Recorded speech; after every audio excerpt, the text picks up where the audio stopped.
Καλησπέρα. Καλησπέρα στο κανάλι, καλησπέρα στην ομάδα μας. Αν θες να δεις τις συνέπειες από μια πολύ κακή φύτευση και τα λάθη που έγιναν στο παρελθόν, μείνε στο συγκεκριμένο βίντεο, ώστε να δούμε κάποια σχόλια και αναφορές γύρω από το συγκεκριμένο θέμα. Είμαι ο Δημήτρης και το κανάλι Μαθαίνοντας για την Ελιά, και πριν προχωρήσουμε, και αν θέλεις να μας στηρίξεις, μπορείς να κάνεις μία εγγραφούλα, ένα like στο συγκεκριμένο βίντεο, καθώς αυτό είναι που μας δίνει δύναμη για να συνεχίσουμε. Πάμε λοιπόν να δούμε τι σημαίνει μία πολύ κακή φύτευση.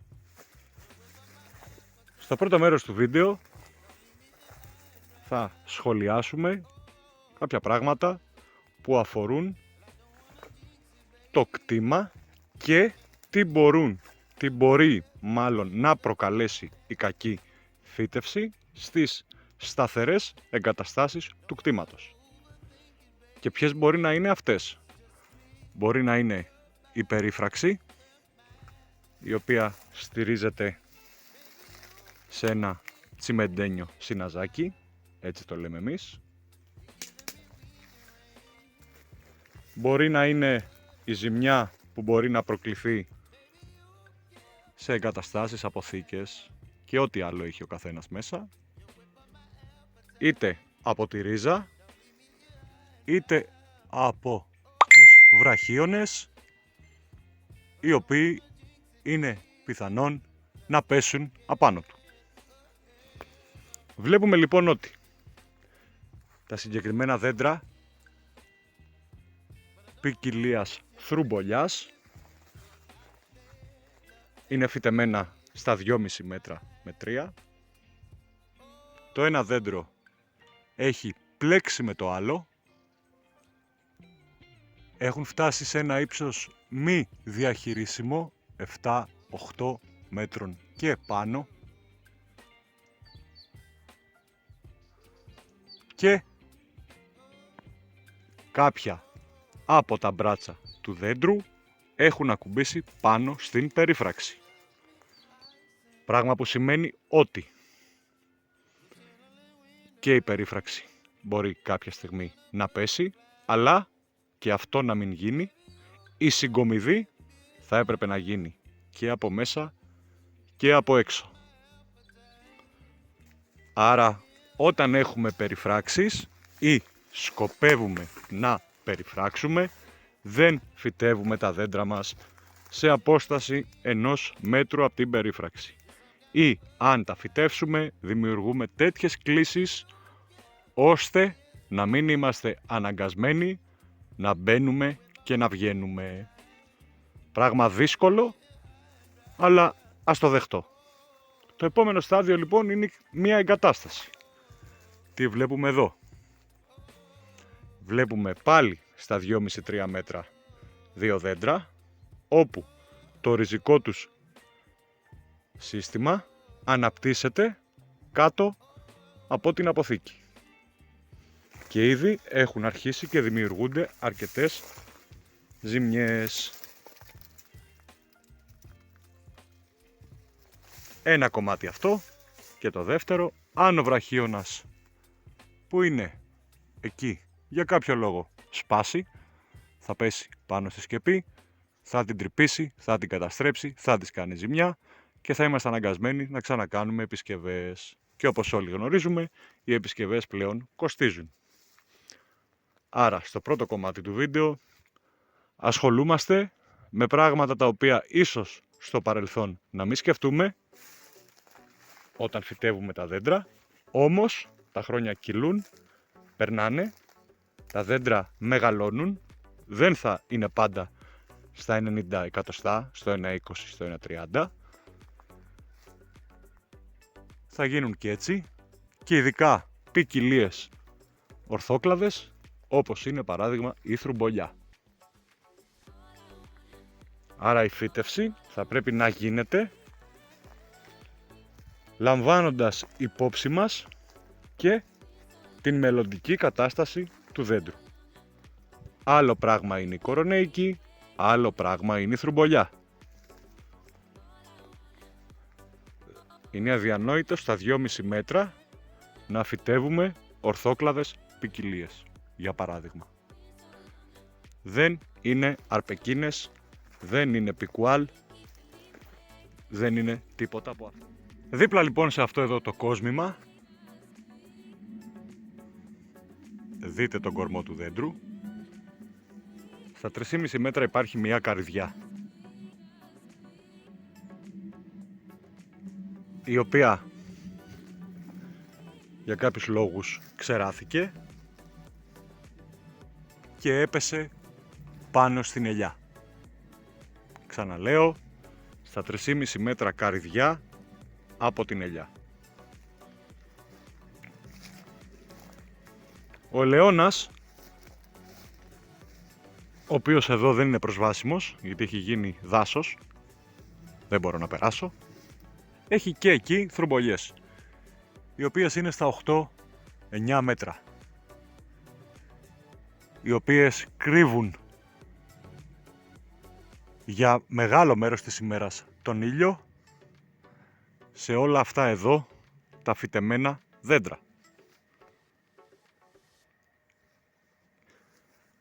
Και ποια δέντρα θα μου πείτε?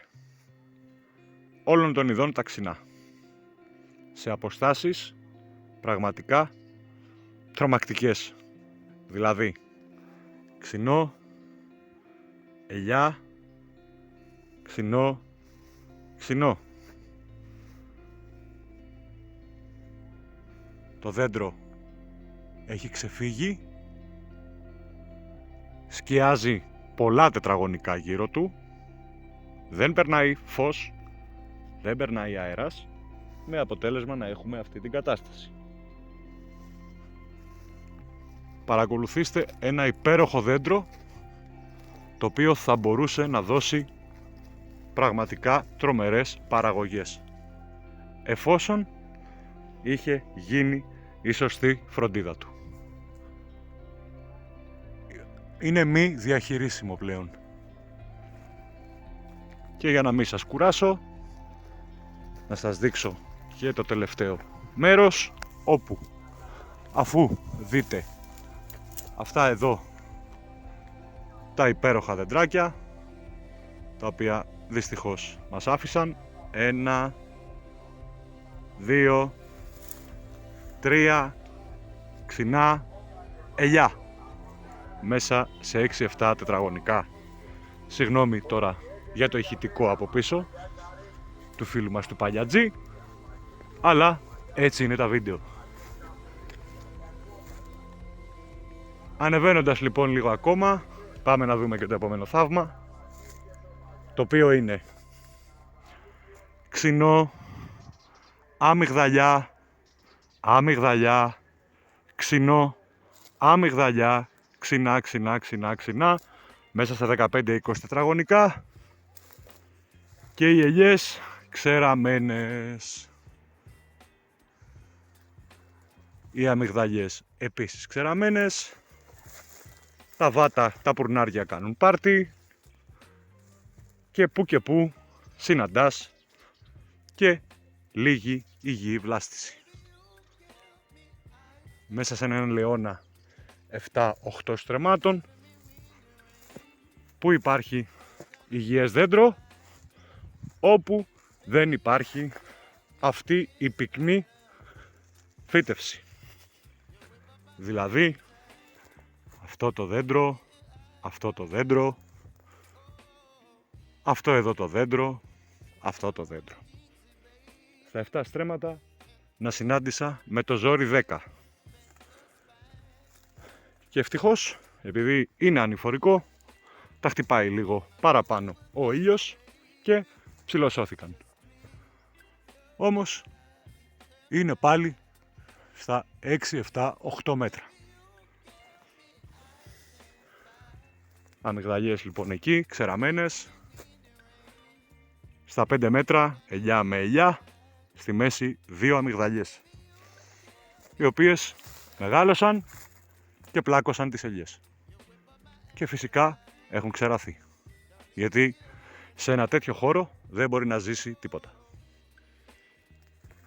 Αυτό λοιπόν είναι το πρώτο μέρος του βίντεο. θα έχουμε υλικό για πάρα πολύ καιρό. Κοιτάξτε το δέντρο μπροστά.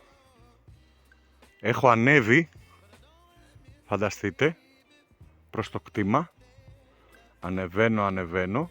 Είναι κατηφορικό και κοιτάξτε το ύψος του. Τώρα ήρθα στην ευθεία του σχεδόν. Φανταστείτε λοιπόν που έχουν φτάσει τα δέντρα. Λέω λοιπόν ότι από εδώ θα προκύψει πολύ υλικό με κλαδέματα, με διαχείριση, με θρέψη, με συνταγές υδρολείπανσης και θα παρατηρούμε παρέα την εξέλιξη όλης εδώ της κατάστασης. Βλέπουμε πλάγιους ξεραμένους, όμως βλέπουμε την αντικατάσταση αυτή. Οπότε σε αυτό το δέντρο θα έρθω για παράδειγμα, θα ξεκαθαρίσω εκεί που υπάρχουν οι κυσί και όλο αυτό το χάλι του Peter Pan και θα κρατήσω αυτή εδώ τη μεριά του δέντρου με αυτό εδώ το υγιές κομμάτι του που πιθανά θα είναι και παραγωγικό άμεσα. Εκεί θα εστιάσω την διαχείριση του συγκεκριμένου ελαιόνα. Όχι ανέτειες καρατομήσεις. Αυτό εδώ ας πούμε το μπρατσάκι που το λέω εγώ πολλές φορές, το μικρό μπράτσο δηλαδή, το θέλω, θα το κρατήσω. Αυτό εδώ το δεντράκι το υπέροχο, αφού καθαρίσω από αυτό εδώ το χάλι, το θέλω, θα το κρατήσω. Θα διαλέξω λοιπόν τα κομμάτια αυτά που είναι αρκετά υγιή σε σχέση με όλο το άλλο μέρος του δέντρου και θα ξεκινήσω σιγά σιγά να του δίνω ζωή, διότι το δέντρο είναι πολύ μεγάλης ηλικίας. Δεν ξέρω αν φαίνεται στην κάμερα, δεν μπορώ και να πλησιάσω όμως. Εδώ βλέπετε και τις τρυπούλες από τα ξυλοφάγα.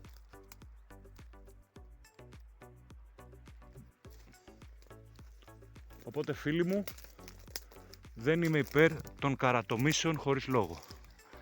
Από τη στιγμή που θα μπορέσω να κρατήσω τέτοιου είδους βλάστηση, θα την κρατήσω. Και πάνω εδώ θα χτίσω το καινούριο δέντρο. Έχει αυτό εδώ το θηρίο 5-6 ποδίτσες στα 2,5 μέτρα και στο 1,5 μέτρο. Έχει υγιή βλάστηση όπου θέλω να την αξιοποιήσω. Σε όλα τα δέντρα θα γίνει αυτό. Και θα το δείτε σε πάρα πολλά δέντρα κατά τη διάρκεια των βίντεο. Είπαμε εδώ έχει πάρα πολύ υλικό. Ορίστε. Ξερό. Αμυγδαλιά. Δίπλα η ελιά. Θα φύγει το ξερό. Θα ανασάνει η ελίτσα. Θα φουντώσει. Και εδώ το ίδιο. Θα φύγει αυτό το ξερό. Αυτό το υπέροχο δεντράκι θα ανασάνει. Θα φουντώσει. Η λύση λοιπόν στο συγκεκριμένο ελαιόνα είναι η αραίωση των αποστάσεων για αρχή. Τι σημαίνει λοιπόν αυτό? Να μεγαλώσουμε τις αποστάσεις των δέντρων, να αφαιρεθούν τουλάχιστον από εδώ για παράδειγμα 2 με 3 δέντρα, να γίνει ένα 7x7, ένα 8x8, διότι τα δέντρα είναι μεγάλα, θέλουμε παραγωγή, θέλουμε φως, θέλουμε αέρα. Και πώς θα γίνει αυτό? Με καρατόμηση από τη ρίζα, καθώς η εκρίζωση των δέντρων σε ένα τέτοιο χώρο πραγματικά θα απαιτήσει πάρα πολλά χρήματα. Οπότε είναι κάτι το οποίο σε ένα τέτοιο κτήμα είναι πάρα πολύ δύσκολο. Και επειδή τα λάθη μπορεί να επηρεάσουν και άλλα κομμάτια του συγκεκριμένου κτήματος, όπως σας έδειξα και στο πρώτο μέρος, εάν για παράδειγμα θελήσουμε να αφαιρέσουμε από τη ρίζα, να το βγάλουμε, όχι να το καρατομήσουμε, να το βγάλουμε, να κάνουμε δηλαδή εξαγωγή από το έδαφος, υπάρχει μεγάλη πιθανότητα η ρίζα του δέντρου να μας σηκώσει την περίφραξη. Οπότε βλέπετε ότι η φύτευση θα πρέπει να γίνεται με ορίζοντα πολλών ετών μπροστά, διότι δεν είμαστε μόνο εμείς, υπάρχουν τα παιδιά μας, υπάρχουν οι συγγενείς μας, υπάρχει ένας επαγγελματίας που μπορεί να θελήσει να έρθει να δουλέψει. Δεν θα πρέπει να τους κάνουμε τη ζωή τόσο μα τόσο δύσκολη. Κοιτάξτε.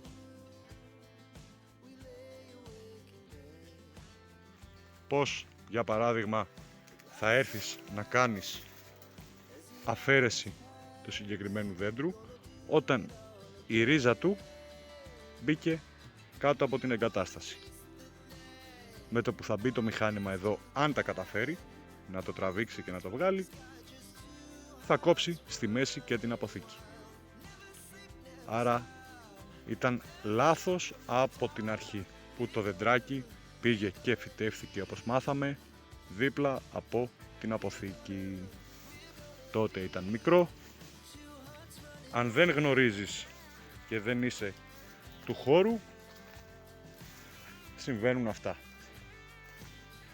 Οπότε μέσα από οτιδήποτε συναντούμε, καλό είναι να ανταλλάζουμε απόψεις, χωρίς να κάνουμε τους έξυπνους φυσικά, γιατί όλα είναι προσωπικές εμπειρίες, για να βοηθήσουμε έναν άνθρωπο. Για παράδειγμα, εδώ βλέπετε ότι από κάτω έχει γεννηθεί ένα καινούριο δεντράκι. Αυτό που θα πάω να κάνω είναι να αφαιρέσω το παλιό, το ξερό, και να δώσω ζωούλα στο νέο που γεννήθηκε.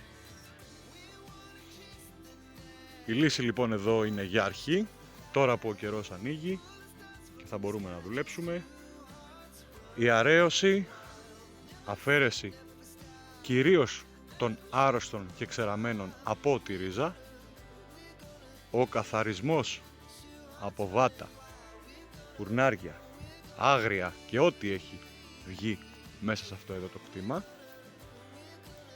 και στα πιο υγιή δέντρα να κρατήσουμε όσο το δυνατόν περισσότερο γίνεται υγιή αυτή εδώ τη βλάστηση. Η λύση δεν είναι απευθείας καρατομήσεις σε όλα, γιατί είναι μια ποικιλία όπου θέλει τα χρονάκια της για να επανέλθει. Δεν είναι κορονέικη, είναι θρουμπολιά. Οπότε οι βαριές επεμβάσεις θα έχουν πλάνο μπροστά μια πενταετία τουλάχιστον. Επειδή το κτήμα είναι ποτιστικό, από τον άλλο μήνα θα ξεκινήσει και η θρέψη με το πότισμα, πράγμα που θα βοηθήσει αρκετά τα δέντρα, και θα γίνουν οι συνταγές που πρέπει να γίνουν. Θέλω να σας ευχαριστήσω θερμά που μας στηρίζετε όλο αυτόν τον καιρό. Να μας συγχωρείτε για όσα λάθη προκύπτουν, σε εικόνα, σε ήχο, στο υλικό. Κάνουμε με αγάπη αυτό που κάνουμε και θα προσπαθήσουμε να διορθώσουμε όσο μπορούμε όλο και περισσότερα πράγματα. Να ξέρετε ότι οι εγγραφές, οι κοινοποιήσεις, τα likes βοηθούν υπερβολικά αυτό που κάνουμε, κυρίως συναισθηματικά, γιατί μας δίνει δύναμη. Εύχομαι σε όλους σας να έχετε υγεία, να περνάτε καλά, να έχετε μπροστά σας πολύ καλές ανθοφορίες, να πάνε όλα καλά στους συναδέλφους, και να είμαστε καλά, να τα ξαναπούμε σύντομα. Καλή συνέχεια σε όλο τον κόσμο.